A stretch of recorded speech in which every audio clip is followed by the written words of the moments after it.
Coffee or me. Coffee or me. I want you to see. We're here today in Lawrence to learn what's been going on here. Lawrence hasn't always been the highest achieving school district in the state, and in many ways they have been at the bottom. But over the last 3 to 4 years, this district has been improving faster than almost every district in the state. And we wanted to see what they were doing here so we can share that with other states across the country.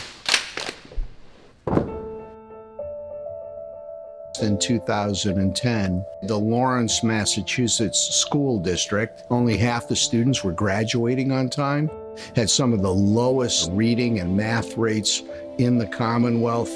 A high number of students did not make it through school.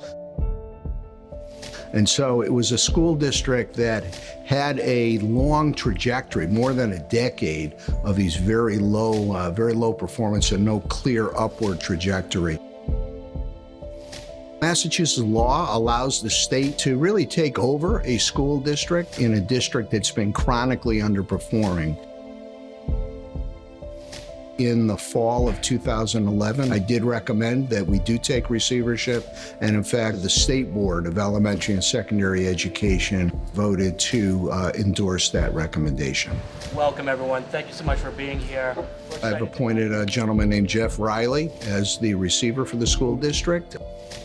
The commissioner was asking me to assess the situation and then create a plan for rapid improvement of the school district. At the beginning of receivership, what I found was morale was low, student engagement was low. It kind of felt like a community on the brink or a school system on the brink. But when I came, honestly, all I saw was assets. There was a lot of negativity around this district and around the city in general, which wasn't deserved. There was talent here already, and there was greatness already in the city of Lawrence, and they just needed kind of a plan to show what they could do. What letter is that? D. See another one. I came to Lawrence mid-year, and I took the first 6 months to assess the situation. We didn't make radical changes at all. I took the time to talk to everyone so that we could kind of craft a plan which was appropriate for the school district. To have long-lasting change, you need to have buy-in from your different constituents. What we found was that I think the primary asset in the district was the teaching force. How many of you were working in the district before the receivership? What's different? The teachers have a really strong voice in decision-making. There's more opportunity to say, we have a need at this school. Who can help fill that need? And I see principals, I see leaders in the school looking to teachers to take on those leadership roles, which is exciting. For the first 4 years, we had something called a teacher leader cabinet. And that was 100 teachers that would advise me about the running of the school district. And that was a way for me to really hear from the field what was happening and what the needs were. Our teachers now have significant voice in the running of the school. They work with the principal and the community members and the families to figure out what's best for their individual school. And so the power is located at the school level, not at the district level.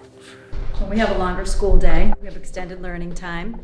We also have a new program for compensation that's changed since the receivership. We've created a new compensation system in Lawrence, which moves away from steps and lanes and is something we call a career ladder. And the idea basically is that we want to reward our best teachers. We want to be able to pay teachers earlier and more money and have them be part of our retention strategy to stay inside the Lawrence Public Schools. We know that we lose teachers across the country within the first 5 years. And we're hoping that this new compensation system shows people that they're able to get to a higher salary within that 5-year time frame, thus making them more likely to stay in the district. That was pretty good. We're gonna keep practicing that as the days go on to make sure that we get better at that. But I know that beyond the career ladder, teachers can apply to be either an advanced or a master teacher, which comes with additional stipends and differentials to provide kind of teacher leadership work within the district. When you are identifying specific words in the text based on our objective, you've got to pay attention to connotation. They get to take on additional responsibilities inside the school system. Other teachers can come and view them. They may be new teacher mentors.